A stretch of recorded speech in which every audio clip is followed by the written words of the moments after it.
last night we talked about renunciation, one of my favorite Dharma talks.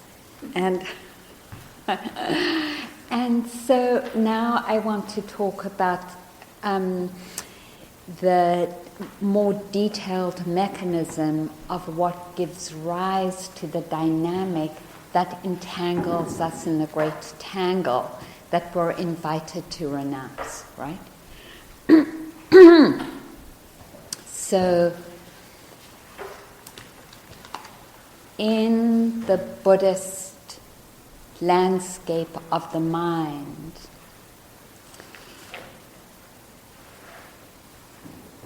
there is no conductress or conductor that is orchestrating our experience. In the first Dharma talk, I said that we are a result of lineages. The Buddha talks about it as we are the result of causes and conditions. Different ways of talking about the same thing. So what's happening is a series of causes and conditions, and I'm going to give a talk tomorrow about dependent origination. Tonight I'm going to give a talk about perception. The theme being looking at these dynamics in detail of what is it that we need to renounce, right? At any moment of consciousness, and there are thousands in each moment. So we're talking kind of like, the speed of light, but maybe not quite so quickly. The Buddha didn't talk about the speed of light, but he did say there were thousands and thousands of moments of consciousness in each moment. So arising into the mind and leaving very, very quickly. And the experience is the continuity of experience rather than these arisings and passings and arisings and passings.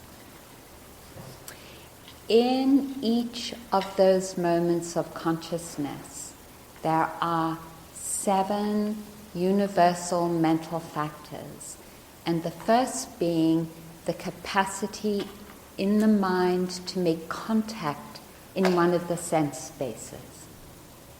So right now, as you're hearing me, you might not be aware of the touch of cloth around your legs, because the contact of hearing is predominant, and perhaps seeing and hearing, seeing and hearing.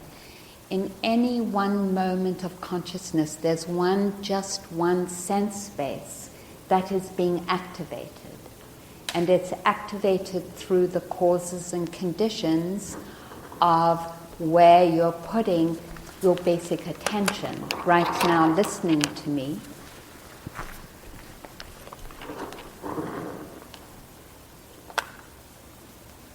And soon with greater ease. Oops.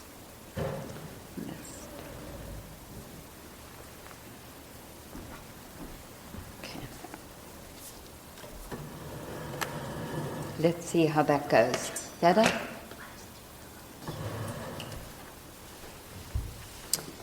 So, hearing. In the moment of hearing, sound is heard through the mental factor of hearing contact in that moment of consciousness, based not in some spirit that lives inside of us, not in some core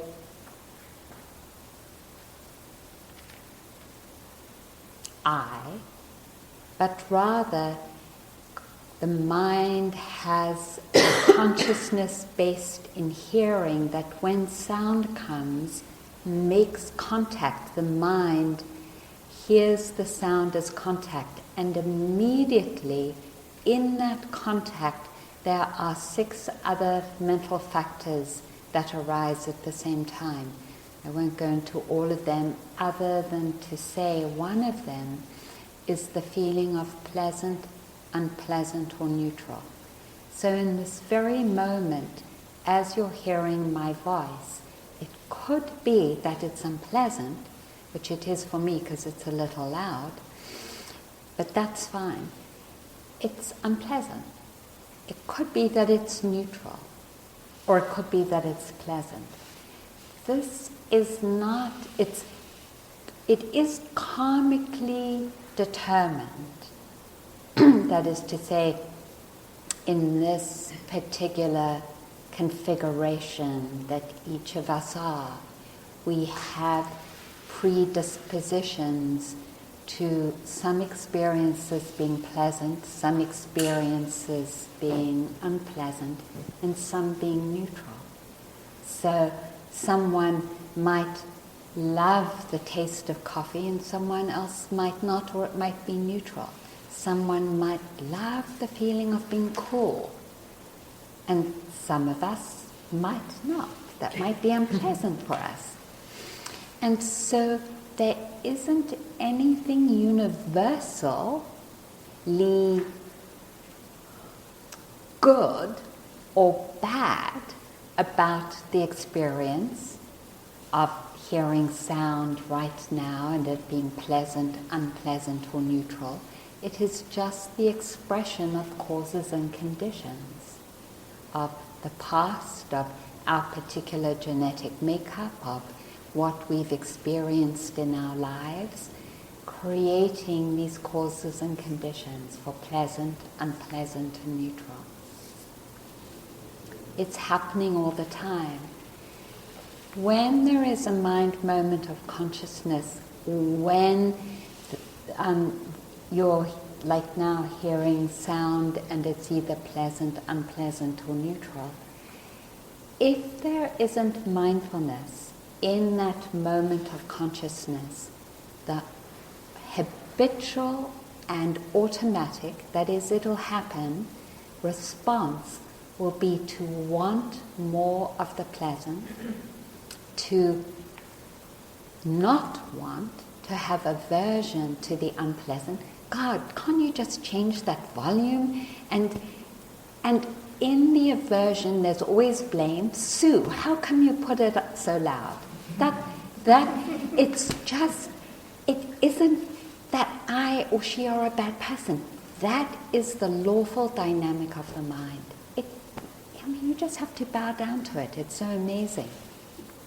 Because we take it personally and then we get embroiled in a fight. What do you mean it's too loud? You just told me people couldn't hear. Yeah, but look how close I am to the speaker. You never listen to me. Well, you always are so insistent.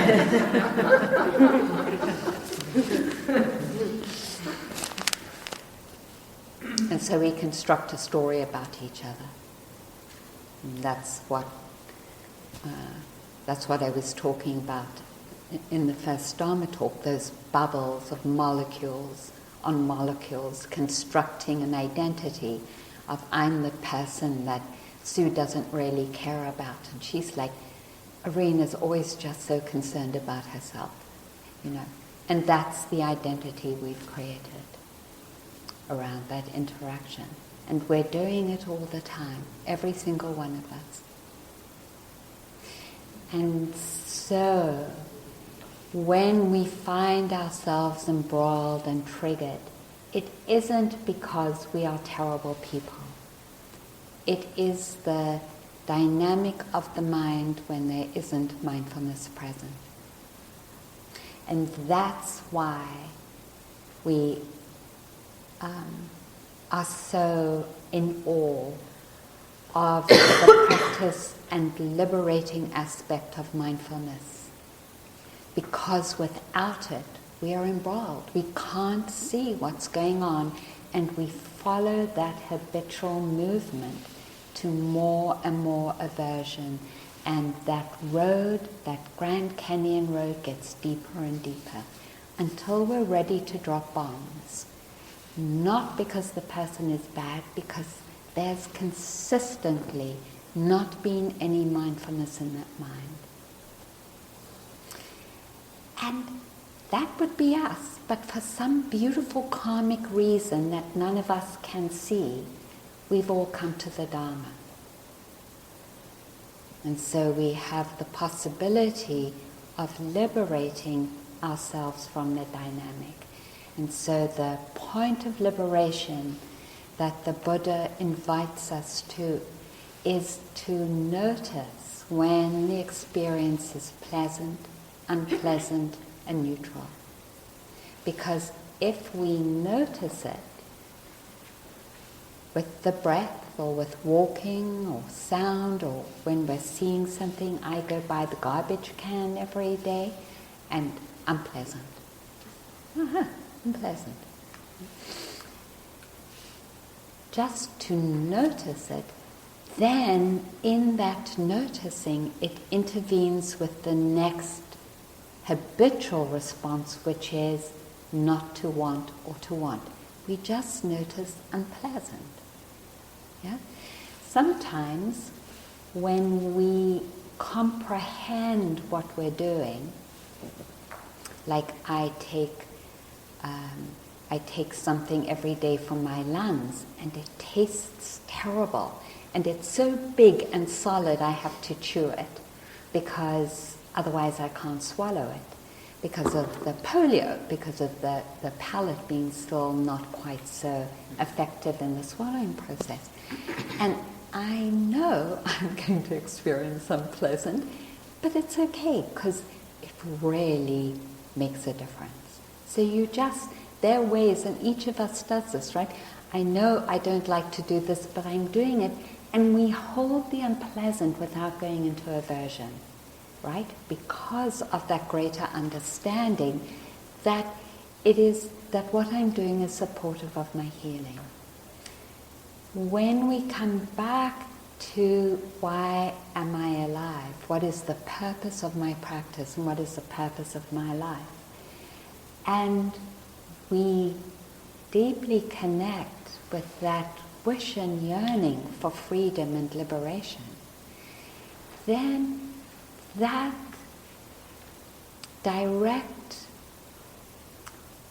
connection to that understanding, that general comprehension, means that when there's unpleasantness, there's a lot of energy not to continue the movement into aversion and storylines. But we're not fully awakened, and so we can intervene if we've missed pleasant, unpleasant, and neutral, and we're at hate this, love this, bored, what is going on, we can intervene then. Oh, this is where I am in the cycle. Yeah? No problem. This is the mind without mindfulness. Hi, aversion. Hi, clinging. Hi, boredom or delusion or confusion. Hi, I know you so well. Welcome. If we've missed that and we're into the story, no problem. Then, oh, I've missed those links, here I am at the story. No problem. I understand where I am in the cycle. Let me drop the storyline to feel the next level, right? What's underneath it, the aversion, the confusion, the grasping and clinging. And then to come to the pleasant, unpleasant or neutral feeling associated with it. That is often, when it's something a little less, excuse me a moment, deliciously warm. I'm just going to take off my jacket.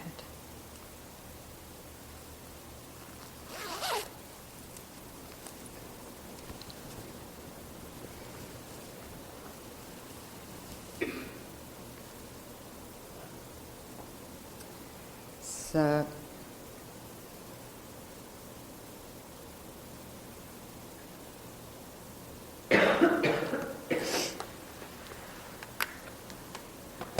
Can it just go back to pleasant, unpleasant, and neutral? And so I want to acknowledge then, if Sue and I have been in a relationship for many years, it's more complex then in an interaction like that. So then we have to hold that those interactions are also touching into deeper places that are calling to be healed. That's fine too. So then when we go to the unpleasant, we also can include in that, if there are past relationships or any complexity to it, the different emotions that have gotten tangled up previously in mind moments when there wasn't mindfulness.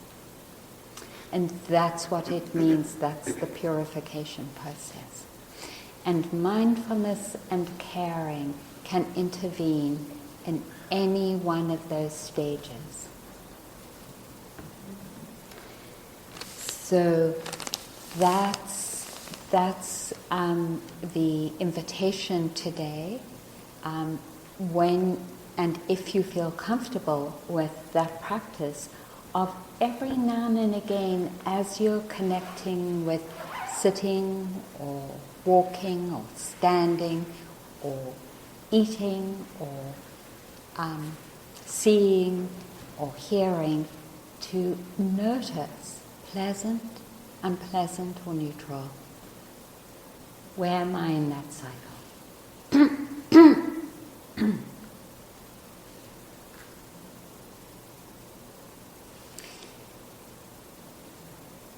And then just to make one more link, when we frame it as this is the practice of the second noble truth, that there is a cause of suffering, and that is identifying and believing that pleasant means I should get more of it for my happiness.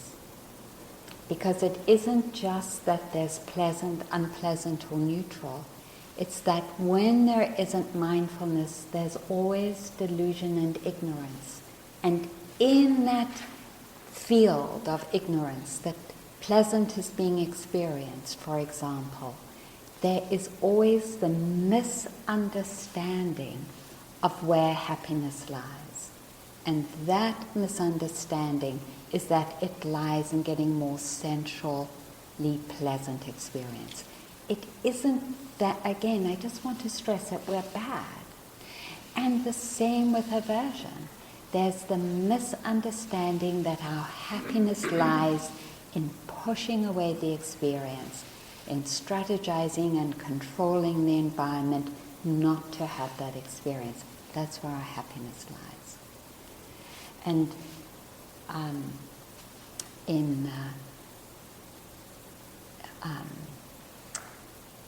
in confusion, it's, I don't know, those of you who are confused, where is, whatever it is, I'm not quite sure. Being in confusion, but I'm not quite sure. That's clarity would bring happiness. Clarity, but it does. Clarity.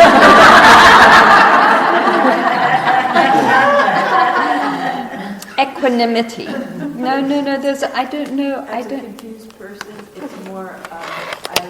I need to leave. So it's a sense of dissociating from it or that's splitting. dissociation and splitting. Yeah. Great. Thank you so much, Ellen. That's perfect. Dissociating or splitting the scene, or being in fantasies. Yes. Or yes. Yeah. You can relate to that. Lovely. Thank you, Linda. And so, this is what we've inherited. Every human being is living with this. And then we understand it. And when we get really caught, right? When we get really caught, then we're like, oh, this is a universal dynamic that I have gotten caught in. There's not anything judgmental about it. You know, like in a God saying you deserve to go to hell because you didn't take me as your savior. You deserve to go to the hell realms because you didn't take the Buddha, or this practice as your savior. No, it's not that at all. It is lawful and scientific. And so then noticing it, turning mindfulness towards it, just as an inquiry, as, well, let's see if what Arena says is true. Is it true? I want to see for myself. Where do I get lost in seeking happiness where there isn't happiness? How does that feel?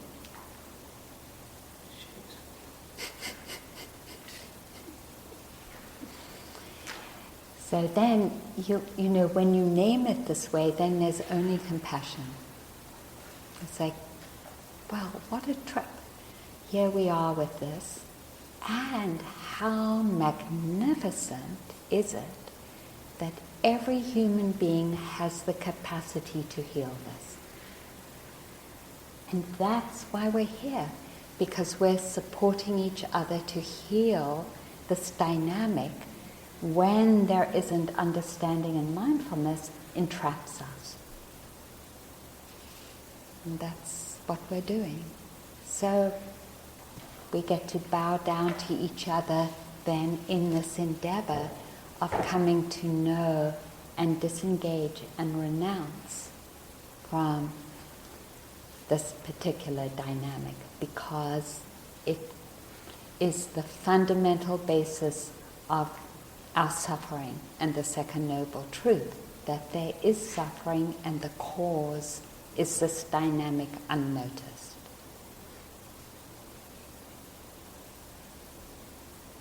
So that's practice.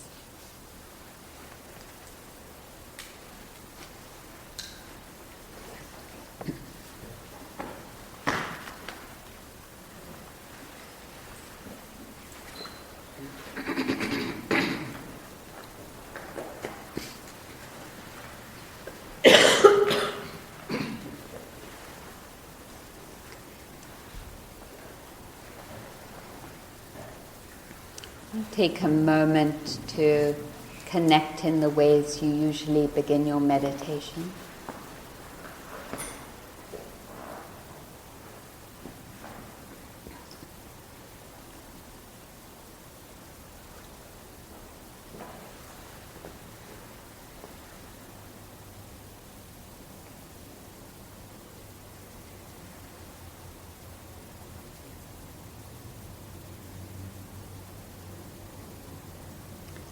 And see if there is a place inside your body that is uncomfortable. We describe as pain or just unpleasant. Sinuses, cold, pressure in the lower back, wherever it is. See if you can discern the difference between the sensation of it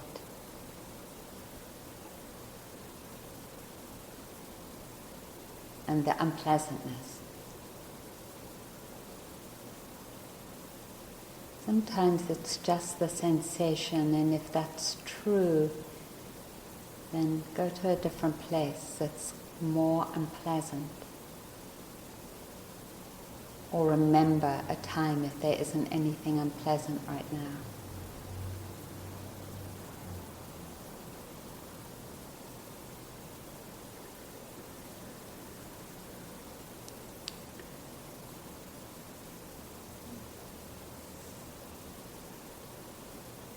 Notice if there's just the tiniest bit of resistance to it.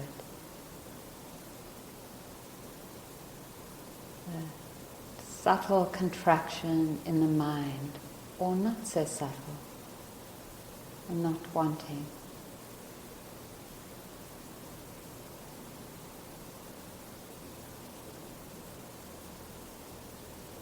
Maybe in the background a story, this shouldn't be happening to me.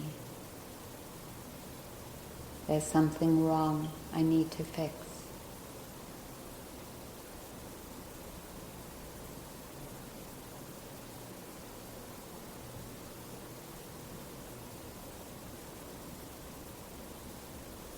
Allowing that, if that's present.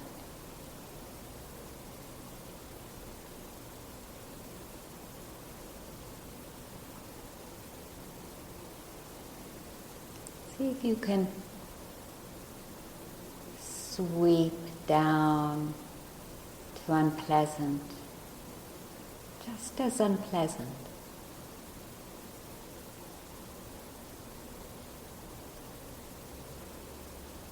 Playing with it, sensation, unpleasant. I wish this wasn't here.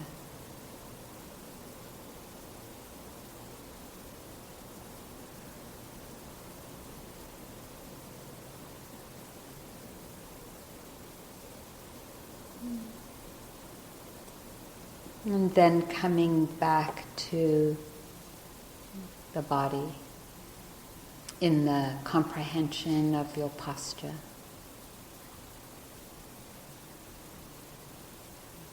Notice the breath or what practice is refreshing for you, sound.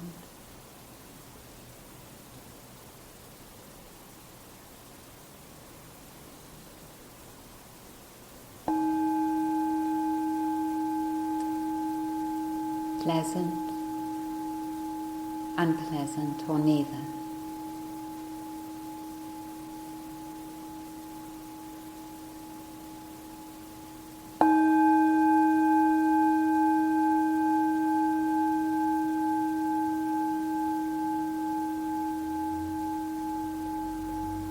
Does the mind relax? Any subtle movement towards the experience.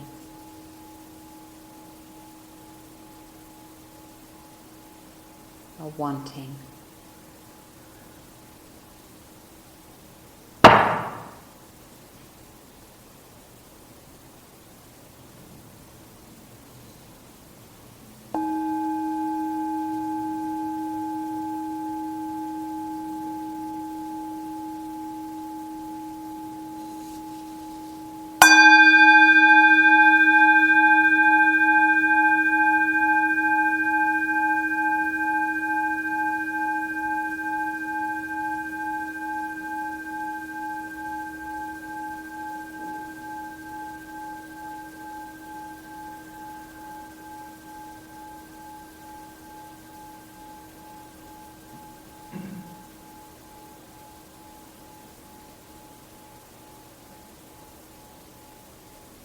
Notice if there's a happiness that has ended.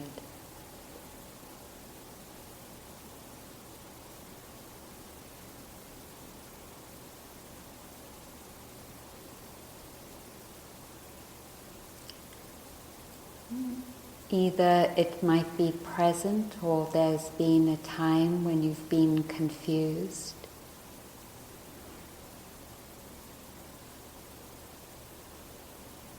Experience what was there for confusion to arise.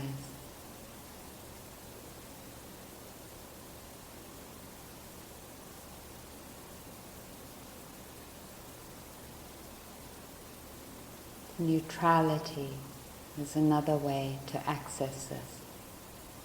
Go to somewhere neutral.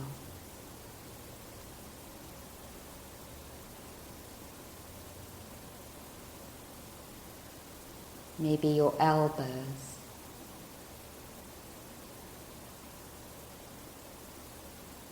Or ears.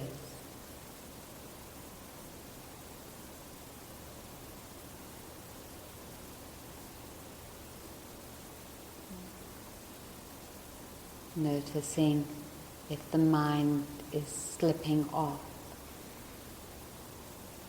There's nothing to hold it.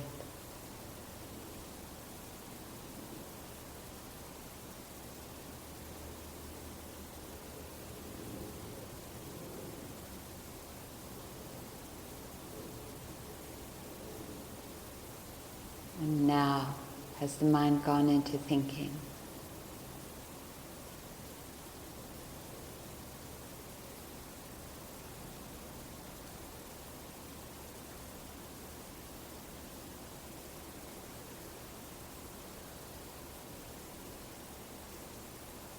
Then, relaxing,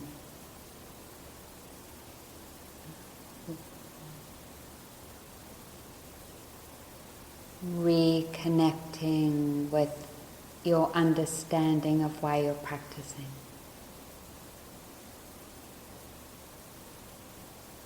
Letting it live in the body, not just as a thought. That means feel it in the body as you connect it with that intention.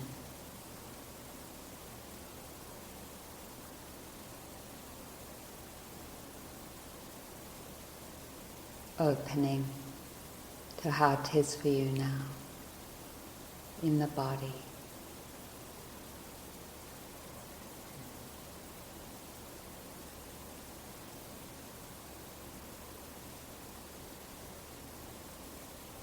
Relaxing. Mindfulness doesn't have to be tense.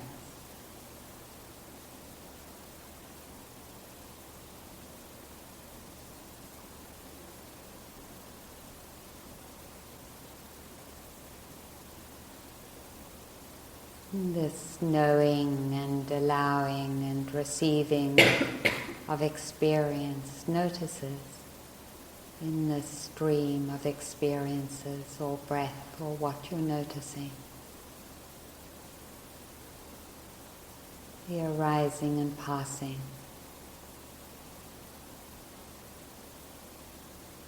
Sometimes pleasant, sometimes not as primary. No problem. Expression of life, asking to be known.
Thank you.